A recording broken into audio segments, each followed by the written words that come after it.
Autolite and its 98,000 dealers bring you Mr. Dana Andrews in tonight's presentation of Suspense.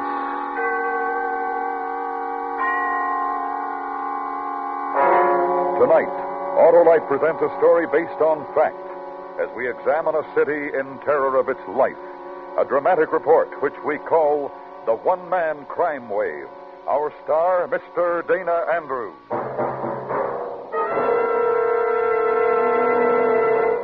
Well, Hap, how are they going? What, Harlow? Why, your New Year's resolutions. Oh, they're going fine. In fact, they're all gone, except one. What's that, Hap? Never to use any battery except an Autolite Stay Full. Well, you couldn't keep a better resolution, Hap, because the Autolite Stay Full is the famous battery that needs water only 3 times a year in normal car use. There's no better way to start the new year and to start your car than with the battery that gives fast, sure starts every time. And that means the Autolite Stay Full. And what about its long, long life, Harlow? Why, everybody knows about that, Hap. Fiberglass retaining mats protect the power of every positive plate to reduce shedding and flaking and give that Autolite Stay Full longer life, as proved by tests conducted according to accepted life cycle standards. So, friends, see your Autolite battery dealer. He services all makes of batteries, and make sure your next battery is an Autolite Stay Full, the battery that needs water only 3 times a year in normal car use. Remember, from bumper to tail light, you're always right with Autolite. And now, Autolite presents transcribed The One-Man Crime Wave, starring Mr. Dana Andrews, hoping once again to keep you in suspense. These murders occurred in a city, a good-sized city. If it's your city, you'll know it.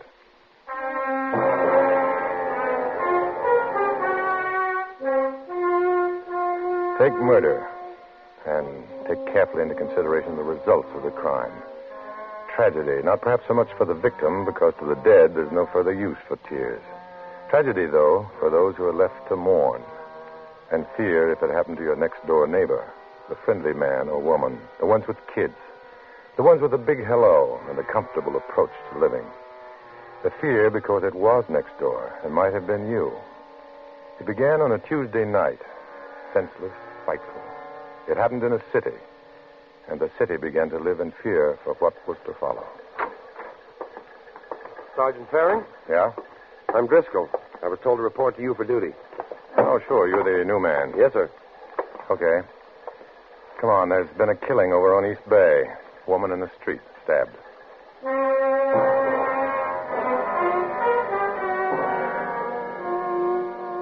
We got to East Bay. The body was still there, shrouded in an overcoat. One hand uncovered lay in the gutter. Thin stream of water washing through the stiffening fingers. She'd been murdered a half a block from her house. A neighbor told what she knew, standing white-faced, frightened under the streetlight. It was 8:30 p.m. and the temperature was 39 degrees. Well, I saw her pass my window. She waved, and she had a letter in her hand. I guess she was going to mail it at the corner. Did you see her after that? No, I only heard her scream. I ran out and looked up and down the street. I thought there'd been an accident, maybe, but I didn't see a car or anything until I saw her lying here. Was there anybody on the street?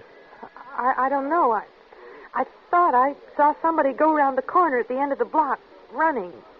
I'm not sure. You'd better go inside, Mrs. Meade. It's kind of chilly out here. What'll her husband do? He gets off work at 10. What's he going to do when he finds out? And those nice kids. What are they going to do?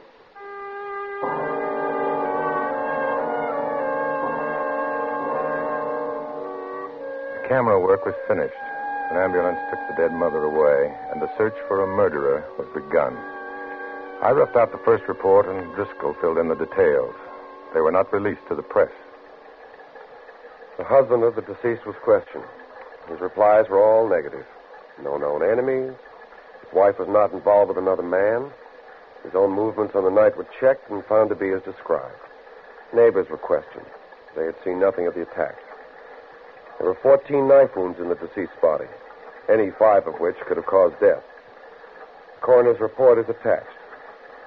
We're proceeding now with the theory that the department is dealing with an unknown assailant, probably with a criminally insane background.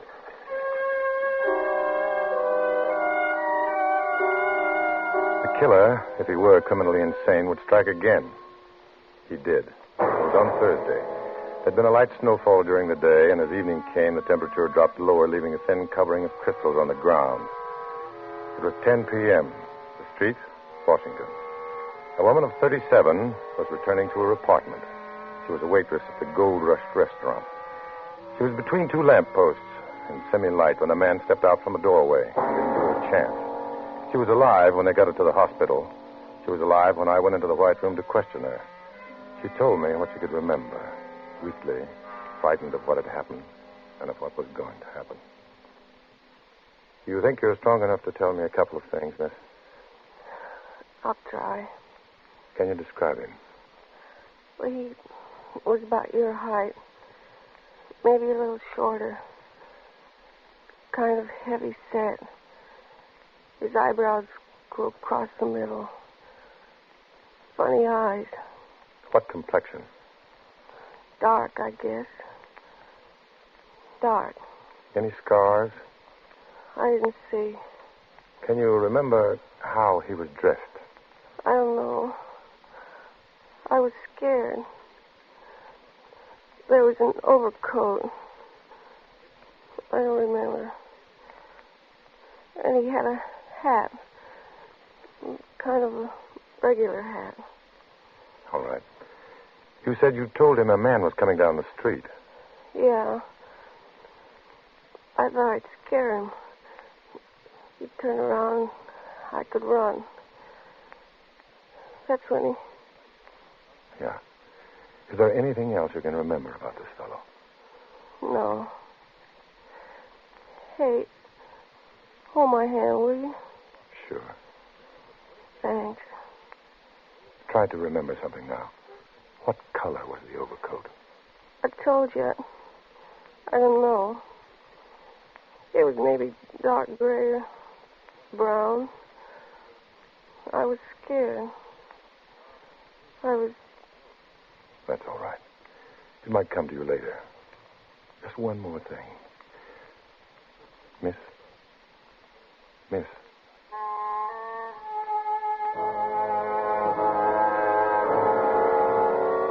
She turned her head aside. Her eyes were closed. I held her hand, and it was the last knowing thing in her life as she died. Quietly, unprotesting. I went back to the office and called in Driscoll. We had coffee sent up and drank it steaming. I'm going to give it out to the papers. This guy's a nut. He'll keep on killing until we catch him. It's best to warn the women about walking alone at night. Yes, sir. What about the description? Well, it's enough for a start. We'll contact institutions, go over our files. You can get to work on that now. Okay, Sergeant. Oh, by the way, did they get any footprints in the snow? No. By the time I got there, 50 people had trampled it all up. For the time being, anyway, we'll have to go on luck, unless we come up with something. That's the trouble with killings like this.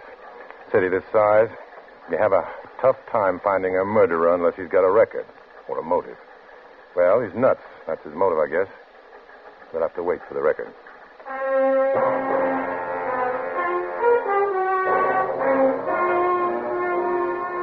The story broke in the papers on the next day, Friday. The results were immediate and expected. My telephone began to ring and kept on ringing. Crackpots, people who had seen a man they thought answered the general description of the murderer. They'd seen him in a dozen different places at the same time. And they knew more about him than we did, because we had nothing to go on. You've got a lot of patience, Sergeant. I don't know how you take it. Well, I look at it this way. There's always one call that's the real thing. Can't afford to take any chances. This guy's done 2 killings on opposite sides of the city. That makes it even worse. He's not killing in a pattern. And he might do it again somewhere else. Until we get a lead, I'll listen to anybody who's got something to say. Get me a pack of cigarettes out of my coat, will you, Driscoll? Yes, sir. Homicide, Sergeant Faring. Yes, ma'am. That's right, ma'am. Yes, ma'am, I'm in charge.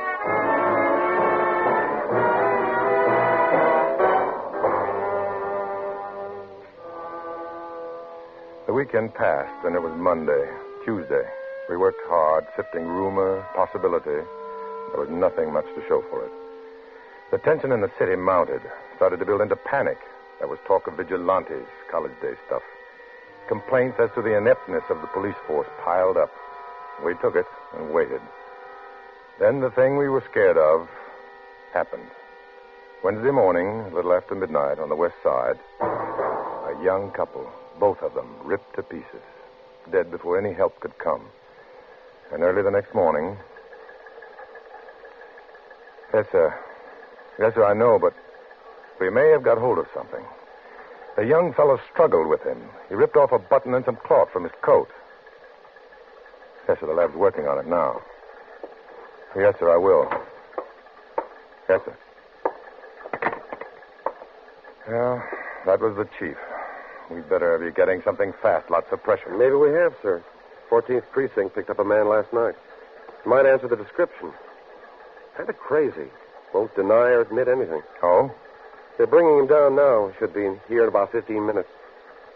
There's another thing. Have they got the overcoat? No. He wasn't wearing one. And he won't say what happened to it.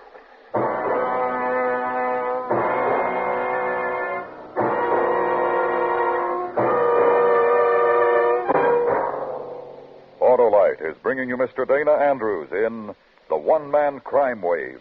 Tonight's presentation in radio's outstanding theater of thrills, Suspense.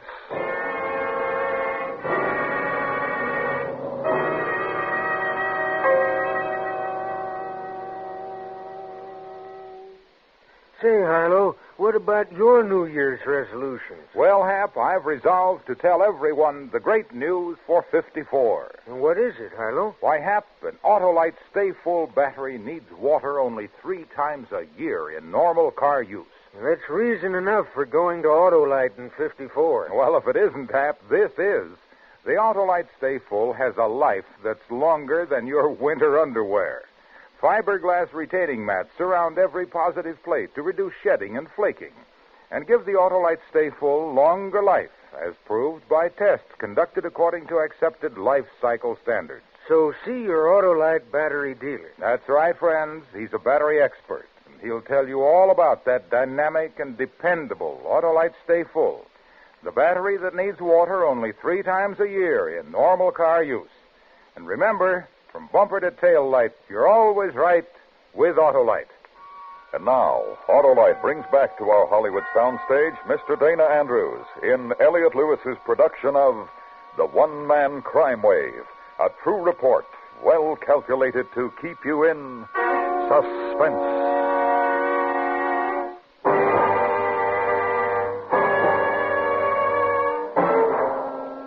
The man was brought into my office on Thursday morning. His name was Frederick Sorensen. He'd been picked up 10 blocks from the scene of the crime 2 hours after it had been committed.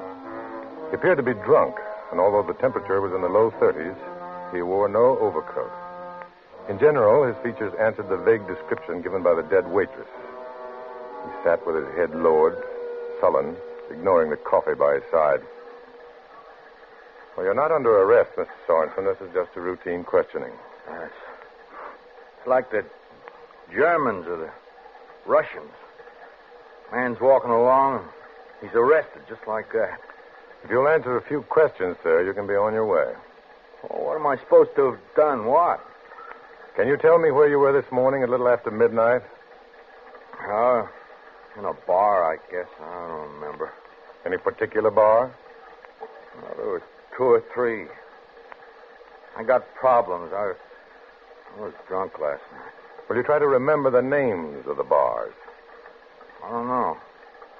Oh, the Star, I guess, over on Manchester. Well, once in a while I go into the Astor. I guess I did last night. I was pretty drunk. Got no right to arrest me. You're not under arrest, Mr. Sorensen. What happened to your overcoat? I don't know. I had it on when I left my apartment. I took it off in one of the bars and forgot it. I was pretty drunk. Will you describe your coat? Yeah, sure. It was gray, tweed, I guess, not too heavy. Don't like a heavy coat. It makes my back ache. Well, we'll see if we can get it back for you, Mr. Sorensen. You said you were in the Star and the Astor. Any other place? I don't think so. Oh, wait a minute. Maybe the joint over on William Street, opposite the big hotel. You know, the McDonald's Bar and Grill? Oh, yeah, that's the one. I think so. I don't know. I'm not sure. Hey, look, I'm answering all these questions. What am I supposed to have done? 2 people were killed just after midnight last night, a few blocks from where you were picked up. It's our job to investigate anybody who might know something about it. I don't know anything. When the officers questioned you, you refused to answer. They asked you if you knew about the murders, and you said, I'm not saying yes, and I'm not saying no. I'm not saying anything. Do you remember that, Mr. Sorensen? No. I was drunk. Did you ever get drunk and try to remember what you said? I didn't even know what they were talking about. I didn't kill anybody. I got enough problems without killing somebody. All right, Mr. Sorensen. I'd like you to wait in there for a while until we check on some of these things. Have you had any breakfast? No. We'll have some sent up. Hey, listen, if I'm not under arrest, how come I got to stay here? As a good citizen, Mr. Sorensen, I'm sure you want to help in every way to catch the murderer. Oh, sure, but I don't know. You're helping, then, by staying in there until I get back.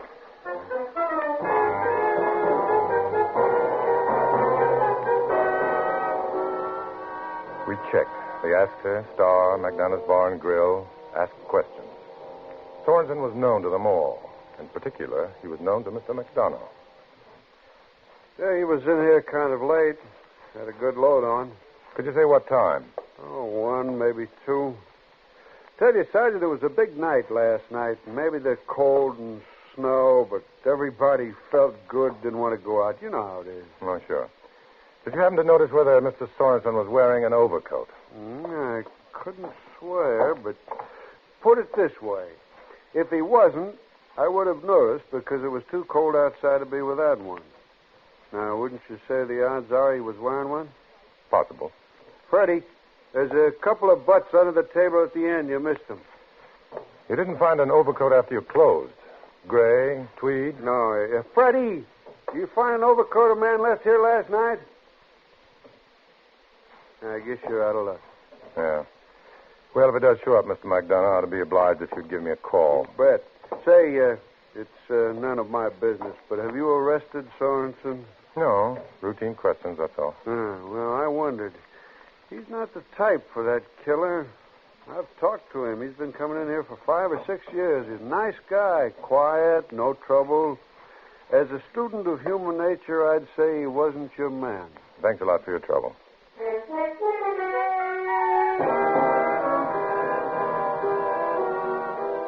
We checked some more. Sorensen's apartment, neighbors. Found nothing. The man was quiet but well-liked. The overcoat had disappeared.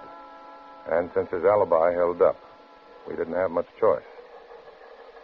You've been cooperative, Mr. Sorensen. Thank you. That's okay. Hey, did you find my overcoat? I'm afraid not, but if we do, we'll let you know. I sure hate to lose it. It's all right for me to go now? Yeah. I'm sorry for the inconvenience. All right. That's okay. Hope you get that guy. We will, Mr. Sorensen. Yeah.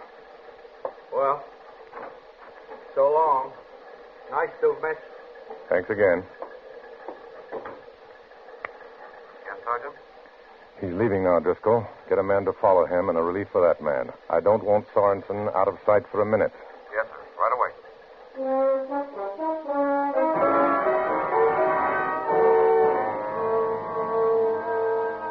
They followed him for a week, and the only thing he did to be noted was to buy a new overcoat. I summed up our progress for the chief, and it wasn't much. Thanks. Well, sir, he's a suspect, but he's a weak one. We've checked pretty carefully. He works for a lumber yard. Been there 9 years. No financial problems. He was married, but he got a divorce 3 years ago. His ex-wife says he was all right, kind of moody sometimes, but no big thing. Just wanted to live alone. Didn't want to be married, so she gave him a divorce. There wasn't another woman as far as she knew. So, unless that overcoat shows up somewhere and there's a button with some cloth missing, we haven't got much.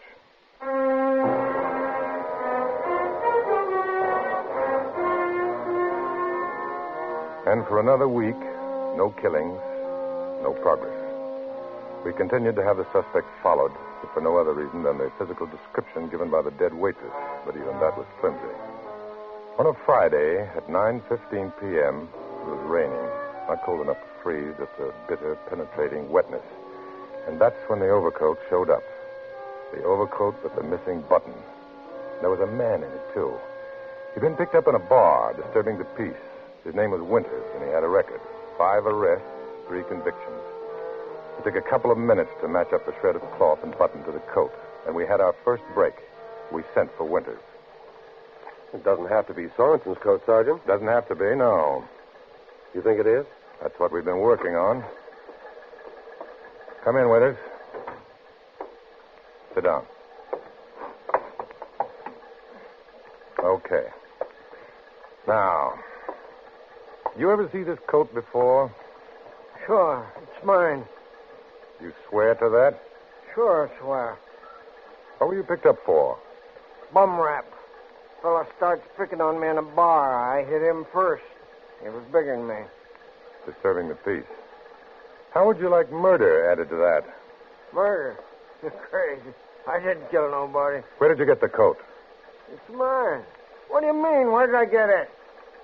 2 weeks ago, that was Wednesday, 16 days ago, a man and a woman were stabbed to death. The murderer wore this coat. We've got a bit of cloth and a button to prove it. Your coat, Winters. Listen, I never killed. Now listen. Just because I got a coat that looks like... Oh, I didn't. Where did you get the coat? I told you. This is Driscoll. Yeah? Where? Oh. What about Sorensen? You sure? Okay. I'll tell the sergeant. Stabbing off Lincoln Avenue. Woman. She's dead. Sounds the same. All right, Winters. You hear me now. You want that to be your coat. I'll accept it. No more talk, and you're up for murder, and I'm not kidding. But I don't think you did it, and I'm giving you one more chance to tell me where you got it. Well, look, mister, Okay, I found it. Found it where? In a bar. When? Like you said, a couple of weeks ago. What bar? I don't... Come on. Astor, the Star, McDonough's? McDonough's. Okay. Did you see the fellow you got it from? Oh, look. Now, I'm a loser. You're going to get me in on a larceny and rap? You want murder? Yeah, I saw him. Was he wearing the coat when he came in? Yeah. He acted kind of strange. Like he was hot, maybe drunk. He sat down at the table, took off the coat. Then he started to look at his hands. For a long time. I remember because he looked kind of nuts. Then he went to the men's and left his coat. It was a good-looking coat, so I... Did you hear him called by name? A couple of guys seem to know him, I guess. I don't remember what they call him. Can you identify him? I guess so. Okay. I'm holding you as a material witness. You're going to book me for taking the coat? I'll think about it.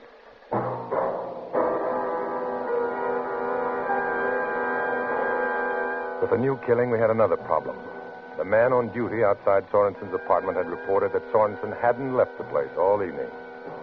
That might mean we had still one more killer working with a knife. But Driscoll and I drove over to Sorensen's place. We had enough to pick him up. Matson was on duty, and he came up to the apartment with us.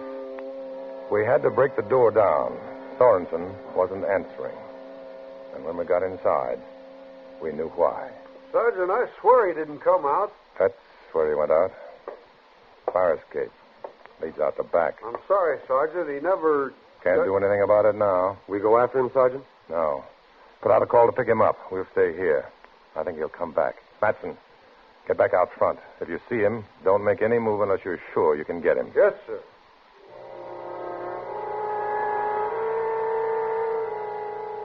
We turned out the lights. left the window open, and waited. The rain kept falling, and it got cold in the room. An hour went by. We didn't smoke for fear Sorensen would smell it as he came up the fire escape to his window. So we just waited. Sergeant? Yeah. Would they execute a man like that? I don't know. They might as well. He'll cost the taxpayer a lot of money for the rest of his life if they don't. He'd be better off dead. For himself, he'd be better off. What makes him do it? You read about it? You see him, talk to him? What makes him that way? Don't ask me. I'm just the guy who has to try and catch them after they've got their kicks carving out somebody's life. Boy, I'd sure like a cigarette.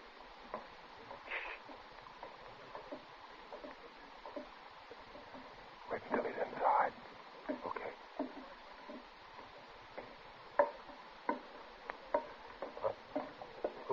Who's there? You're under arrest, Sorensen. Driscoll, come on.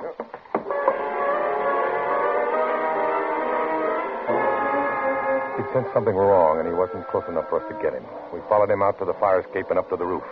It was raw up there, and a slick was forming underfoot. There was only one place for him to be, behind the elevator housing shaft. You could only approach it on one side, so I stationed Driscoll behind me to cut him off if he made a run for it. Come out with your hands up. I haven't done anything. Let me alone. I feel sick. Why don't you let me alone? Get out here where I can see you. Move slowly and keep your hands high. I want to die. I want to die. Come on. You don't know. You just don't know. You don't care. Well, I won't go to jail. You're not going to kill me. Driscoll, what's that?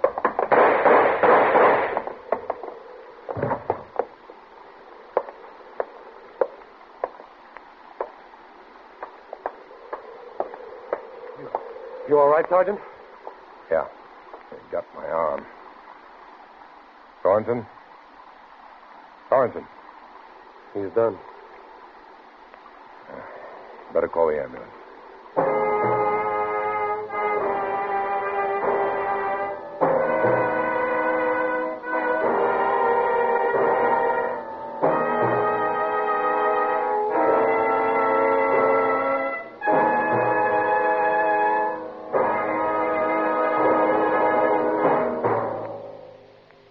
Suspense.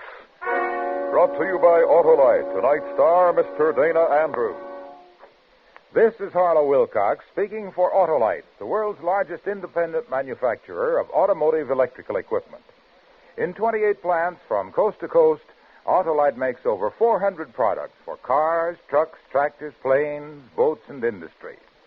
These products include bumpers, die castings, industrial thermometers, and batteries such as the famous Autolite Stay Full, ignition-engineered Autolite spark plugs, both standard and resistor types, voltage regulators, wire and battery cable, Autolite Bullseye seal beam units, and Autolite original service parts for all Autolite-equipped electrical systems.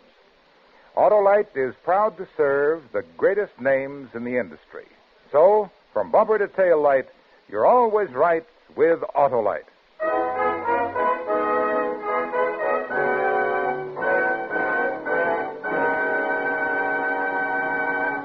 Next week, the story of a man who was able single-handedly to rob a bank of $50,000 and get away with it. It's called The Face is Familiar. Our star, Mr. Jack Benny. That's next week on Suspense.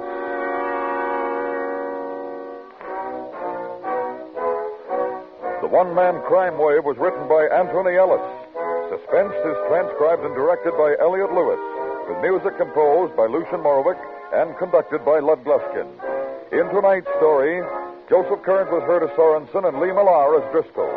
Featured in the cast were Paula Winslow, Charlotte Lawrence, Junius Matthews, and Tom Tully. Dana Andrews can soon be seen in the Warner Brothers picture Duel in the Jungle. And remember next week, Mr. Jack Benny in The Face is Familiar.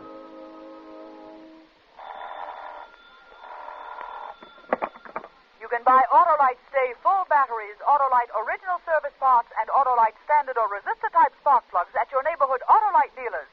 Switch to Autolite. Good night. If you know a man in the service, one of the greatest favors you can do is to write him regularly. Even though it is often difficult for servicemen to reply promptly, word from home is a great morale builder.